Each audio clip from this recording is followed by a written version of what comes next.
इसलिए आजम खान साहब सच्चे समाजवादी हैं, सच्चे समाजवादी थे और सच्चे समाजवादी पार्टी के रहेंगे। वो हमारे साथ थे, हैं और रहेंगे। ये बात मैंने कहा। आजम खान साहब का जो मिजाज है, जो आजम खान साहब का काम करने का रवैया, उनका तरीका है, इस दुनिया में दो ही आदमी पैदा हुए हैं। मैं पूछना चाहता हूं, अभी भाई चंद्रपाल सैनी कह रहे थे, अगर काम के ऊपर इस क्षेत्र के अंदर वोट पड़ता, अगर काम के ऊपर लोग वोट दिया करते, तो मैं समझता हूं कि सारी जिंदगी हसनपुर विधानसभा क्षेत्र से समाजवादी पार्टी कभी हार भी नहीं करती। लेकिन क्या है साथियों, मैं समझ नहीं पाया। अभी ये बैठे हैं, मास्टर साहब बैठे थे, सारे कर्मचारी, उत्तर प्रदेश के कर्मचारी सब मांग कर रहे थे कि हम लोगों को पेंशन की व्यवस्था कर दी जाए। जायज मांग थी। समाजवादी पार्टी ने कहा था कि हमारी सरकार बनेगी तो हम लोग पेंशन देने का काम करेंगे। लेकिन साथियों, आज भारतीय जनता पार्टी की सरकार ने क्या किया, एक टीचर है और मास्टर साहब अच्छा हुआ तुम जल्दी रिटायर हो गए, नहीं तो टीचर हो है, उसकी उम्र है रिटायरमेंट में 1 साल 2 साल 3 साल 4 साल रिटायरमेंट में है। कह दिया कि अब आपकी नौकरी तभी मानी जाएगी जब तक टेट पास नहीं करोगे। अब मास्टर साहब भूल गए पेंशन की बात, बोले लग जा बेटे टेट पास करने के लिए। कितना अन्याय, कितना जुल्म, कितनी जाति। मैं कह रहा हूं, छोड़ दो मुसलमानों को, छोड़ दो यादवों को। यहां बैठे खड़गवंशी भाई, यहां बैठे कश्यप, भीमर, मल्ला, वाल्मीकि, यहां बैठे जाटव भाई, यहां बैठे गुजर भाई। क्या कहा था इन बीजेपी वालों ने? कहा था हम लोग आपके नौजवानों को, पढ़े लिखे नौजवानों को नौकरी देने का काम करेंगे। अरे सलाम है उस गुजर मां को जिसने वो सबूत पैदा किया, जो सुबह से दौड़कर अपने दम पर नौकरी लेता है। उनको निकाल के दे दो। लाओ कोई एक नौजवान जो ये कह दे कि 8 साल की भारतीय जनता पार्टी की सरकार के अंदर हमारे नौजवानों को नौकरी देने का काम इस बीजेपी ने किया है, तो कमाल अख्तर आप लोगों से समाजवादी पार्टी की बात नहीं करेगा साहब, कोई नहीं दे सकता। उन्होंने कहा था 5 साल हमारी सरकार बनेगी तो हर घर में एक रोजगार दे देंगे। क्या किसी के घर में रोजगार मिला? किसी को नौकरी मिली? बैठे दलित भाई, याद रखना साथियों, आज से कह के जा रहा हूं, बीजेपी ने कहा था 370 हटा देंगे, हटा दी, कोई बात नहीं। सीएनआरसी लाएंगे, ले आए। मंदिर बनाएंगे, बना दिया, कोई बात नहीं। लेकिन आरक्षण खत्म करेंगे, ये भी उन्हीं लोगों ने कहा था, उन्हीं की किताबों में लिखा था। अब के बारी तुम्हारी है दलित भाइयों, जो बाबा साहब के संविधान में, जो बाबा साहब ने आप लोगों को आरक्षण दिया है, जो नारा दिया था अब की बार 400 पार, अगर 400 पार हो गई होती तो बाबा साहब का आरक्षण नहीं बचता साथी। और याद रखना, पूरी साजिश भारतीय जनता पार्टी की दलित भाइयों का आरक्षण खत्म करने की है। आज पूरे उत्तर प्रदेश के अंदर भर्ती निकलती है। उन्होंने कहा था 5 सरकार बनेगी तो 90 दिन के अंदर जितने विभागों के अंदर हमारी वैकेंसियां खाली हैं, सारे के सारे विभागों को 90 दिन के अंदर हम लोग भर देंगे। बताओ, मैं पूछना चाहता हूं, सिंचाई विभाग में कोई भर्ती निकली क्या? नगर विकास के अंदर सफाई कर्मचारियों की, क्लर्कों की, ड्राइवरों की, इलेक्ट्रीशियन की भर्ती निकली क्या?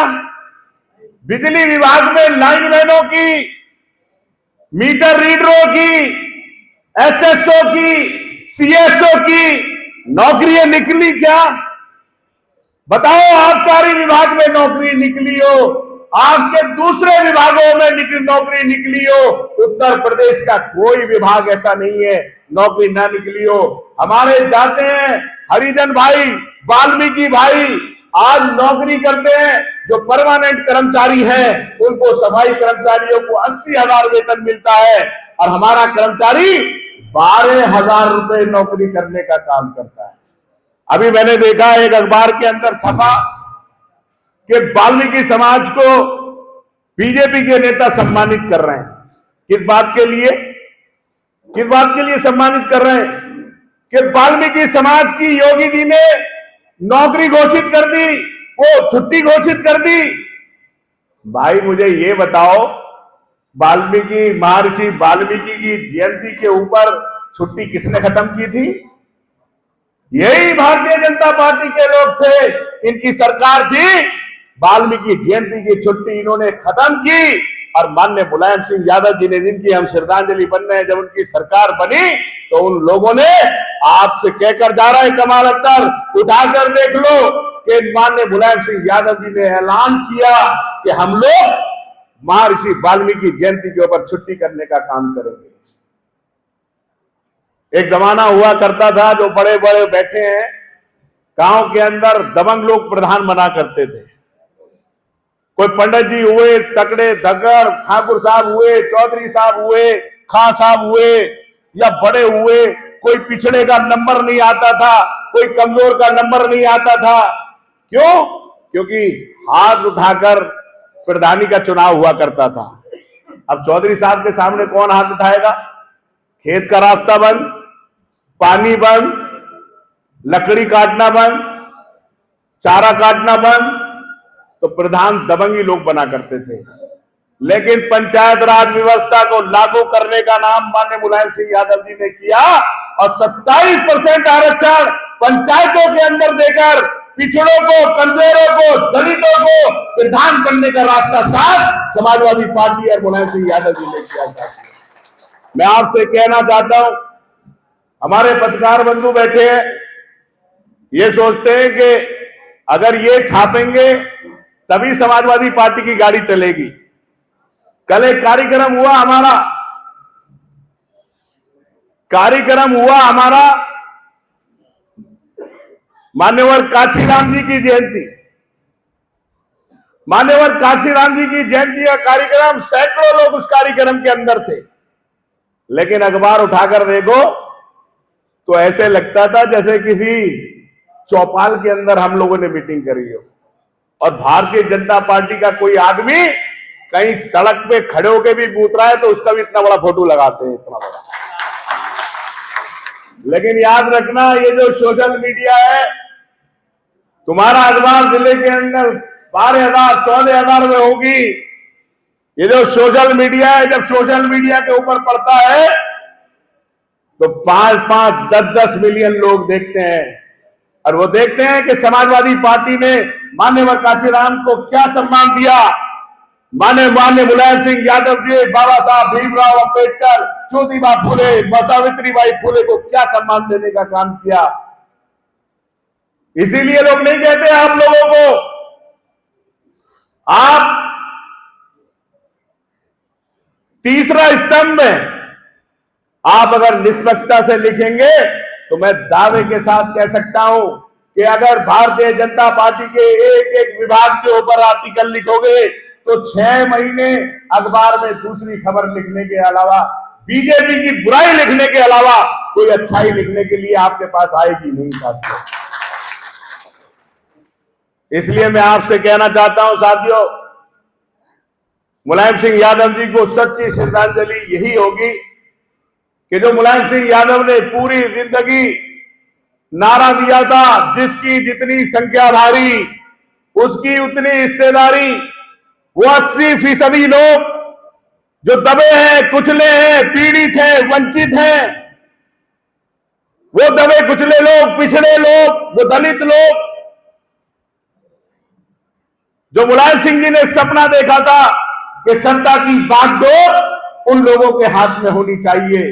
अगर सच्ची श्रद्धांजलि आप लोग चाहते हो तो मुलायम सिंह यादव के लिए यही सच्ची श्रद्धांजलि होगी कि 2022 के अंदर जिन्होंने अपना पूरा जीवन फासिस्टों से लड़ते हुए काट दिया, जिन्होंने अपना पूरा जीवन धर्मनिरपेक्षता के लिए लगा दिया, उस आदमी के लिए सच्ची श्रद्धांजलि यही होगी कि देश और उत्तर प्रदेश के अंदर बीजेपी का सफाया हो और 2027 के अंदर अखिलेश यादव की सरकार बनेगी। वो महान आदमी थे, वो महान आदमी थे मुलायम सिंह यादव। अभी बड़ी चर्चा चल रही थी आजम खान साहब की। आजम खान साहब के बारे में लोगों ने कहा कि आजम खान साहब बसपा के अंदर जा रहे हैं। मैंने कहा आजम खान साहब का जो मिजाज है, जो आजम खान साहब का काम करने का रवैया, उनका तरीका है, इस दुनिया में दो ही आदमी पैदा हुए हैं। एक इस दुनिया से चले गए और एक दूसरी दुनिया समाजवादी पार्टी के राष्ट्रीय अध्यक्ष हैं। एक का नाम मुलायम सिंह यादव था और दूसरे का नाम अखिलेश यादव है। जो आजम खान साहब का जो सम्मान, जो लिहाज जो मुलायम सिंह यादव जी करते थे और जो अखिलेश यादव जी कर सकते हैं, वो कोई दुनिया के अंदर कोई आदमी कर नहीं सकता। इसलिए आजम खान साहब सच्चे समाजवादी हैं, सच्चे समाजवादी थे और सच्चे समाजवादी पार्टी के रहेंगे। वो हमारे साथ थे, हैं और रहेंगे। ये बात साबित हो गई आज तारीख।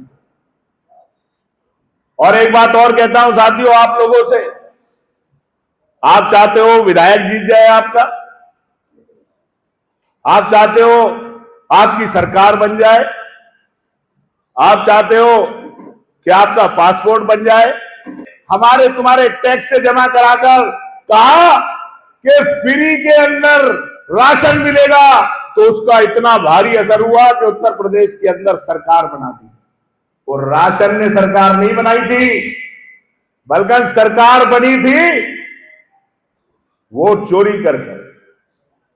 इसलिए मैं आपसे कहना चाहता हूं साथियों, जो ये SIR चल रहा है, तुम्हारा MLA कोई लड़े, खड़गवंशी लड़े, गुजर लड़े, सैनी लड़े, कश्यप लड़े, धीमन लड़े, मुसलमान लड़े, कोई जात बिरादरी का लड़ेगा तो जीतेगा तब जब आपका वोट होगा। जब आपका वोट ही नहीं होगा तो जीतेगा कहां से भाई। राशन कार्ड कट जाएगा, राशन कार्ड के साथ साथ आधार कट जाएगा, आधार के साथ साथ आपके जितने भी सरकारी योजनाएं मिलने वाली वो कट जाएंगी, पैन कार्ड कट जाएगा। बताओ फिर कहां से बताओगे तुम कहां के रहने वाले हो। जो आपसे मांगेंगे कि SIR के अंदर जो 11 ऑप्शन दिए हैं आप लाके दो, तभी तुम्हारा वोट बनेगा। ये जिम्मेदारी गांव के प्रधान लड़ने वाले जब प्रधानी का चुनाव लड़ते हैं तो पूरी ताकत लगाकर वोट बनवा देते हैं। किसी गलत का वोट न बढ़ने देते न कटने देते। लेकिन विधानसभा के अंदर प्रधान तो बन जाओगे, अगर सरकार बीजेपी की बन जाएगी तो प्रधानी करने देगी क्या, प्रमुखी करने देगी क्या? तो क्या तुम्हारी जिम्मेदारी नहीं है कि विधानसभा की वोटर लिस्ट को सही करो? यह भी जिम्मेदारी आप लोगों की है। इसलिए हम लोग कोशिश कर रहे हैं, पूरी तरह से कोशिश कर रहे हैं कि SIR जब बीजेपी या चुनाव आयोग लेकर आएगा, जो हमारे BLA हैं वो इतने मजबूत पढ़े लिखे होने चाहिए कि किसी भी हालात में उनको कितना भी धमकाया जाए, कितना भी दबाया जाए, वो लोग पार्टी के साथ ईमानदारी से काम कर गलत वोटरों को नहीं कटने देंगे। और ये बीजेपी के लोग क्या करते हैं, ये जो कहते हैं ना पन्ना प्रमुख, पन्ना प्रमुख, एक पन्ना है।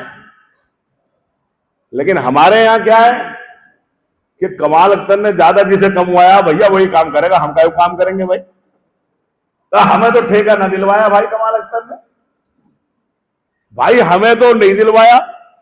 या कमाल अख्तर ने साहब हमारे साथ तो कमाल पर बैठता नहीं। लेकिन साथियों ये पन्ना प्रमुख क्यों काम करते हैं, ये सोच तुम्हें रखनी पड़ेगी। देश ये हमारा मुल्क, ये हमारी मादरे जमीन, ये हमारा हिंदुस्तान, हमारी ये भारत मां,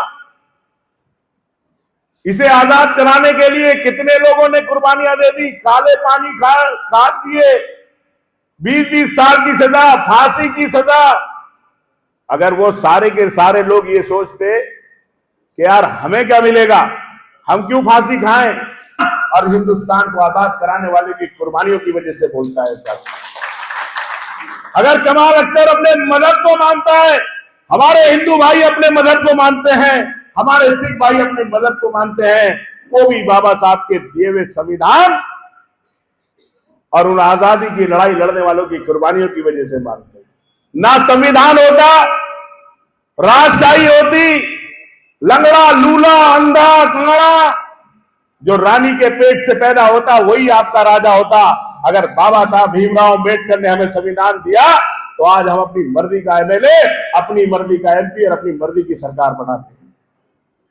इसलिए मैं कहना चाहता हूं साथियों, आज संकल्प लेके जाओ, आज ये संकल्प लेके जाओ कि हम माननीय नेताजी को सच्ची श्रद्धांजलि तभी देंगे, सच्ची श्रद्धांजलि जभी अर्पित करेंगे जब इस उत्तर प्रदेश से फासिस्ट ताकतों को निकालकर समाजवादी पार्टी की सरकार उत्तर प्रदेश के अंदर बनाएंगे। यही सपना समाजवादी पार्टी का है। नेताजी मशीन थे, फैक्ट्री थे नेता बनाने की। जिन लोगों ने दिल्ली नहीं देखी थी, हजारों लोग एमपी बना दिए। जिन लोगों ने लखनऊ नहीं देखा था, सैकड़ों लोग नेताजी ने एमएलए और मंत्री बनाने का काम कर दिए। अगर आज कमाल अख्तर इस हैसियत के अंदर, अगर इस वजूद के अंदर खड़ा है, आपके बीच में आपकी सेवा, आपकी खिदमत कर रहा है, तो उस अल्लाह की मर्जी और मुलायम सिंह यादव की वजह से कमाल अख्तर आपके बीच में इस हैसियत से खड़ा है। मेरे माँ बाप ने मुझे पैदा जरूर किया, लेकिन मुझे ये वजूद, ये हैसियत मेरे अल्लाह और मेरे नेता मुलायम सिंह यादव ने मुझे दी है। और न जाने कितने कमाल अख्तर इस उत्तर प्रदेश के अंदर फिर रहे जिनको मुलायम सिंह यादव ने नेता बनाने का काम किया है। जो संघर्ष कर रहे हैं धर्मनिरपेक्षता के लिए, जो संघर्ष कर रहे हैं उन साथियों, उन लोगों के लिए। इसलिए मैं कहकर जाता हूं, तुम कोई आम आदमी नहीं हो, तुम कोई गांव की भीड़ नहीं हो। ये संकल्प लेकर उठे कि अगले साल जब 27 में मुलायम सिंह यादव की पुण्यतिथि बनाएंगे तो समाजवादी पार्टी की सरकार में बनाएंगे। माननीय मुलायम सिंह यादव, माननीय मुलायम सिंह यादव, अखिलेश यादव, समाजवादी पार्टी, हिंदुस्तान जिंदाबाद।